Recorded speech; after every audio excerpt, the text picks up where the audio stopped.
Muy buenos días tengan todos. Sean bienvenidos y bienvenidas al podcast de Enfoque Binario, el programa matutino que se ha convertido en un toque de queda para los dominicanos, tanto los que están en la media isla como los que están fuera. Un servidor, Luis Eduardo Gutiérrez, me acompaña mi amigo Gilberto Luna Ulloa. Buen día.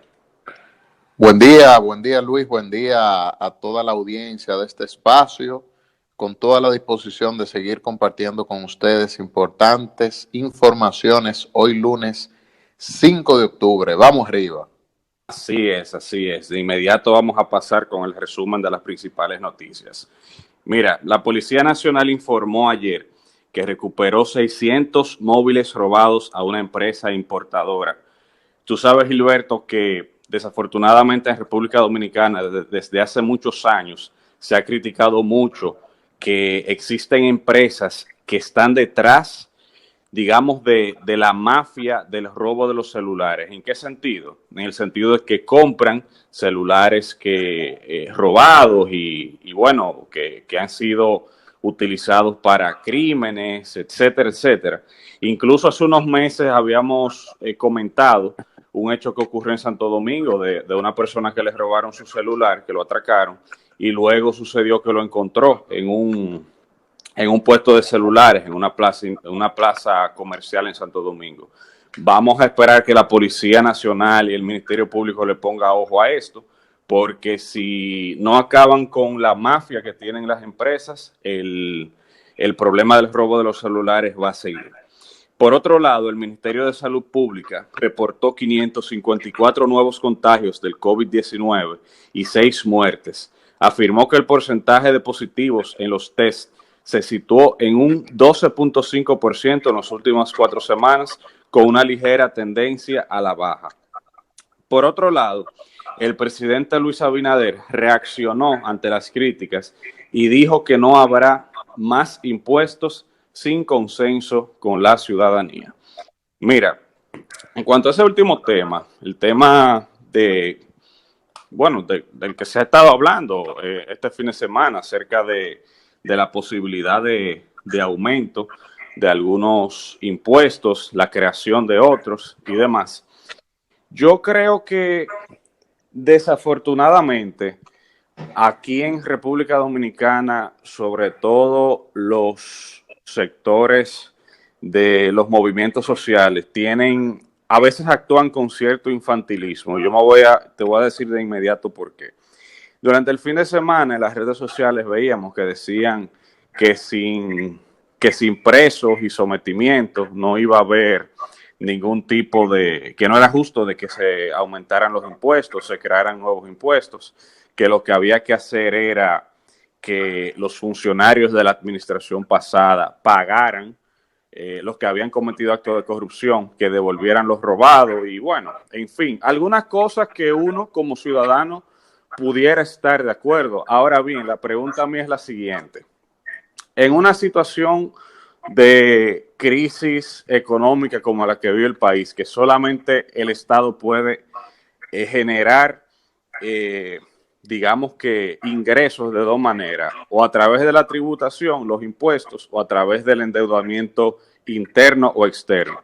En ese sentido, si la ley de presupuesto, si todos los años se somete al Congreso el proyecto de ley del presupuesto, nosotros sería viable que no se aumentaran algunos impuestos contando con sometimientos futuros a funcionarios del gobierno pasado para que devuelvan los robados.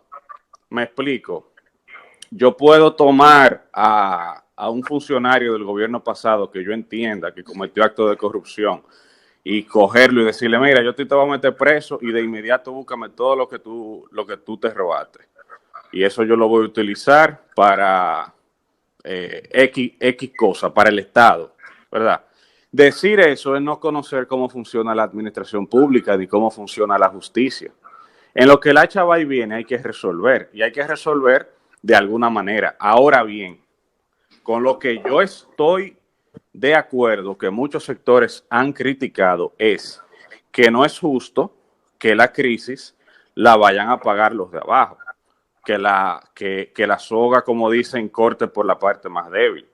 Yo creo que aquí hay muchos sectores que pudieran contribuir muchísimo más. El mismo gobierno podría dar un ejemplo con muchísimas cosas, bajándose, por ejemplo, los salarios, que se vea, que la población vea que nos estamos sacrificando todo y no solamente, por ejemplo, la clase media o la clase trabajadora, que nos sacrifiquemos todo.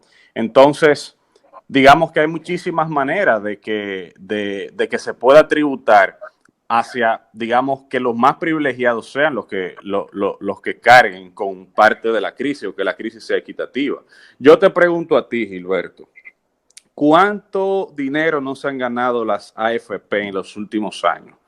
Una millonada se han ganado. Cuidado, cuidado, no hable de eso. Oye, una millonada se han ganado. ¿Por qué no se tributa a la AFP? Digo yo, ¿por qué no se toma en cuenta eso? Entonces, resumiendo, estoy consciente de que el gobierno tiene que resolver, porque así es que funciona la administración pública. Eso es así, se tiene que crear nuevos impuestos o subir algunos que ya están en aras de que el Estado siga con su funcionamiento normal, porque así es que, insisto, así es que funciona la administración pública. Pero con lo que no estoy de acuerdo es quienes tienen que pagar la crisis, quienes tienen que pagar el precio de la crisis. Yo no estoy de acuerdo que sea la clase media que tenga que pagar. Yo estoy de acuerdo que aquí se revise eso, que esa ley de presupuesto sea consensuada. Ya el presidente Abinader dijo que estaba en disposición de consensuarlo.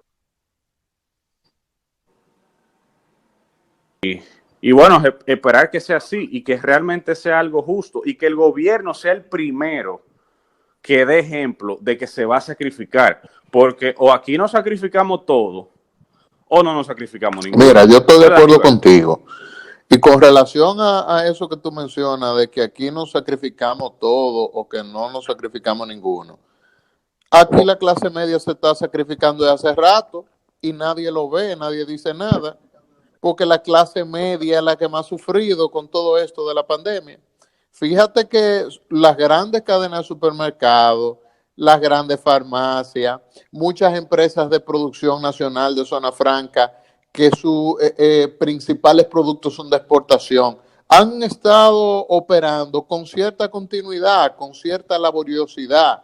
Sin embargo, la clase media, que se ha visto suspendida en sus empleos, que se ha visto desahuciada de sus empleos, que no contempla muchas veces ningún tipo de ingresos, que tiene anemia en los bolsillos, ha tenido que seguir pagando sus facturas eléctricas, sus facturas de agua, sus facturas de teléfono y otra serie de compromisos fijos que ha tenido. Fíjate que tuvimos un plazo incluso para el tema de los préstamos con los bancos, pero recientemente en las últimas semanas hemos visto en los medios de comunicación y en las redes sociales la triste situación que están pasando cientos de dominicanos ante un posible embargo, ante un mandamiento de pago que le están haciendo las instituciones crediticias. Y en este momento nadie responde por ellos porque no pueden pagar. Una situación de hostigamiento, de ahogo. Así. Entonces, está claro que la sociedad dominicana está sufriendo un proceso de desempleo. El mismo gobierno ha reconocido que se han perdido en la República Dominicana cerca de 1.300.000 empleos en esta situación de la pandemia, una situación de pobreza que sufre gran parte de la sociedad. Y lo peor de todo, Luis, es la incertidumbre que ha generado toda esta situación de la pandemia, que no sabemos cuándo va a terminar y que a pesar de que el gobierno está tomando medidas a los fines de ir reactivando la economía, eso es un asunto gradual. Entonces, es evidente que cualquier medida que se tome a los fines de aumentar los impuestos en un país que está sufriendo todas esas dolencias, va a ser considerada por la sociedad como gravosa, como irritante.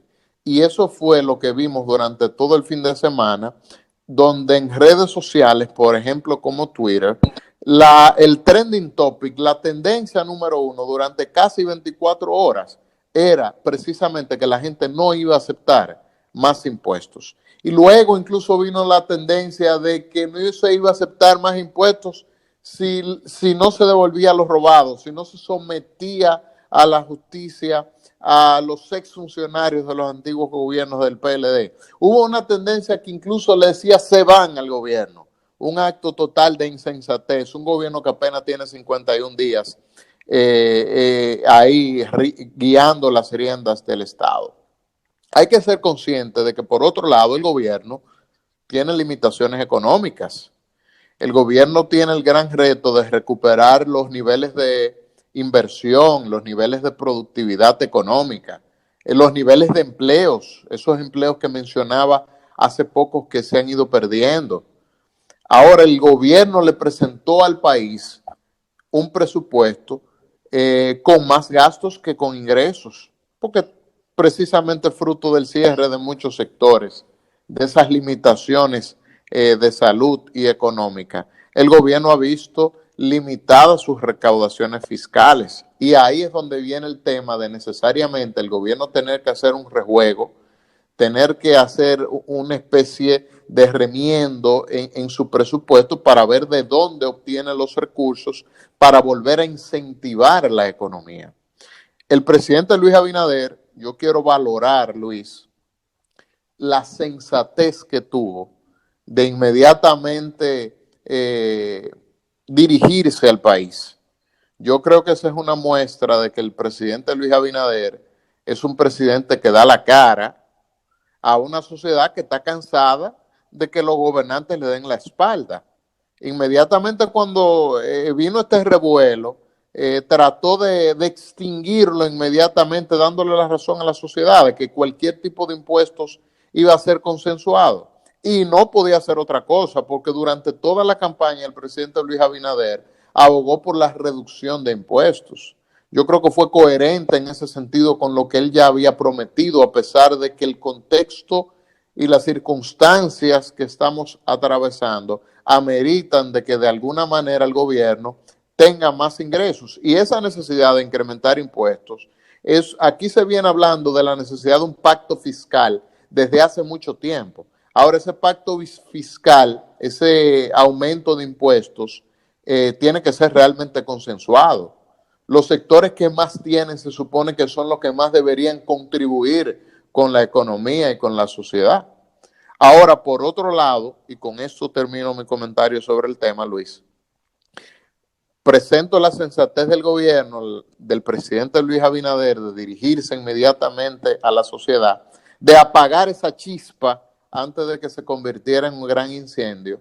Pero por otro lado, yo quiero hablar de la insensatez de algunos sectores que incluso se atrevieron, tuvieron el atrevimiento, la indelicadeza de hacerle un llamado a la gente por las redes sociales, de que comenzara a marchar en la Plaza de la Bandera.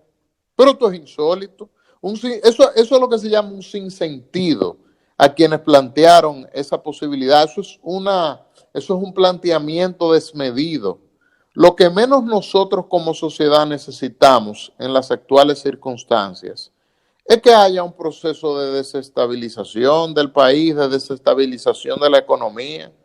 Y el gobierno sufrió la presión de la gente durante todo el fin de semana en las redes sociales, a tal punto de que tuvo que dirigirse inmediatamente a la gente, sin que la gente hiciera cacerolazo, sin que la gente comenzara a marchar frente del palacio o en la Plaza de la Bandera. Sintió una presión contundente de la gente. Entonces yo entiendo que es una insensatez de esos grupos, de esos sectores, de marcha en Plaza de la Bandera, cuando en este momento lo que se necesita es un proceso de diálogo, un proceso de entendimiento entre las autoridades, entre los empresarios, entre la gente, para que de alguna manera podamos sortear esta crisis, Luis. Mira, me ha parecido muy atinado tu comentario y precisamente con respecto a eso último que tú mencionas, lo de algunos sectores que han estado asusando para que se renueven las marchas y demás.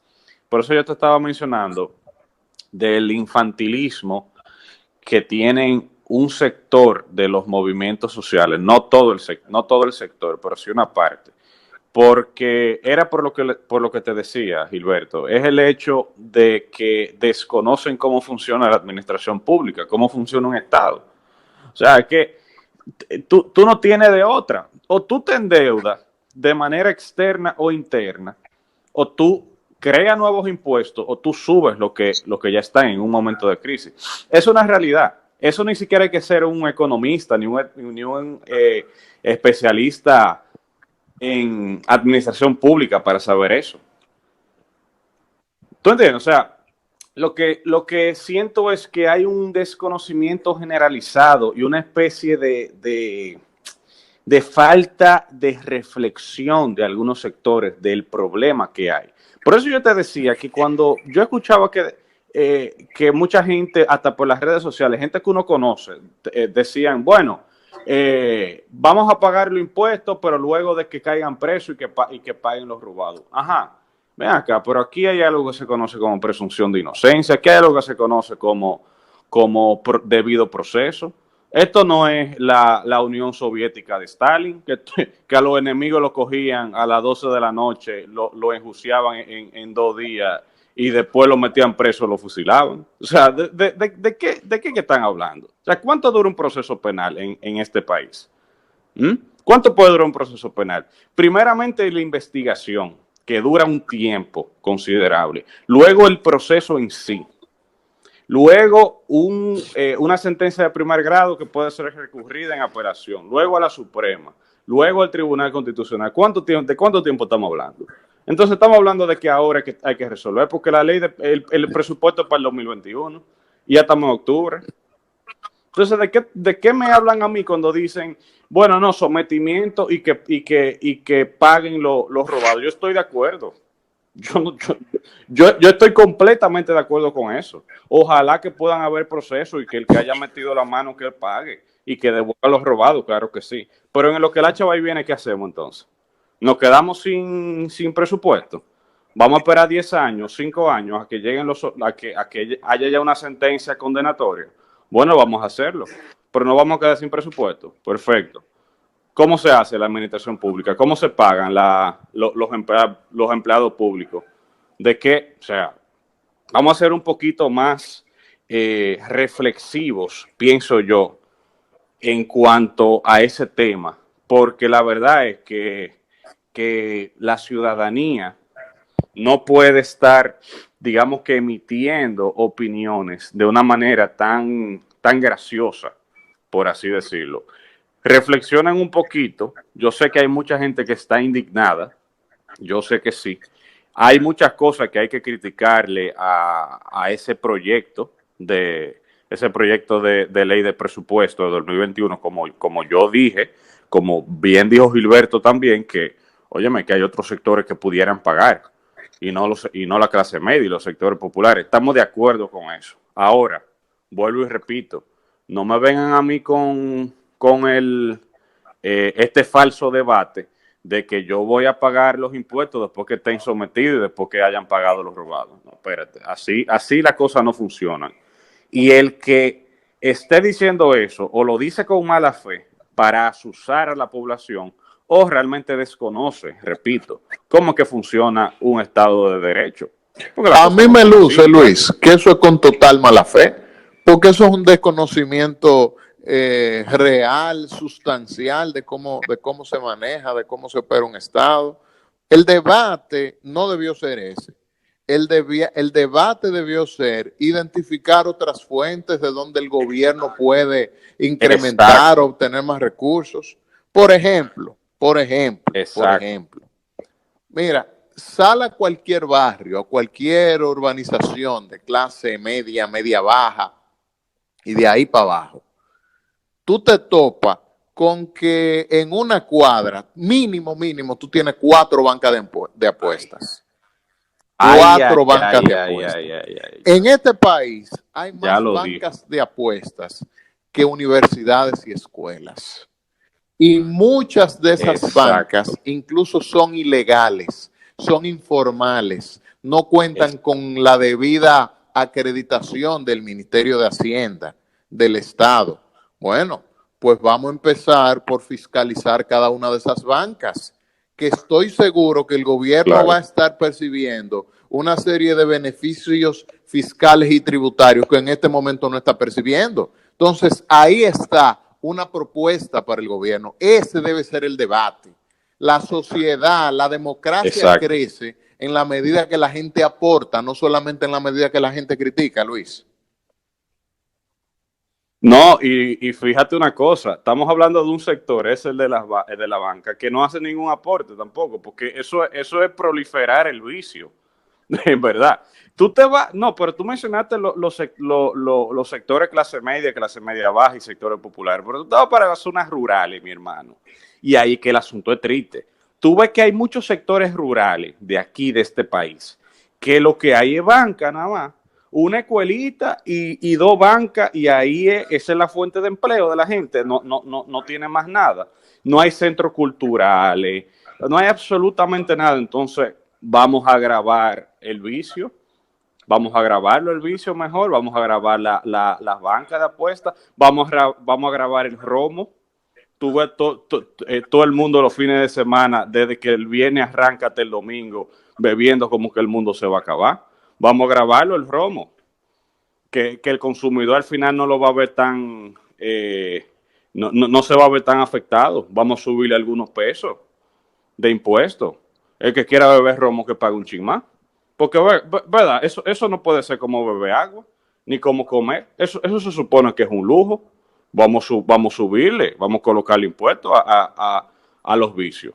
El que quiera tener su vicio sabe que tiene que pagar un chin más, pero que no vengan a estar grabando el salario de los trabajadores tampoco.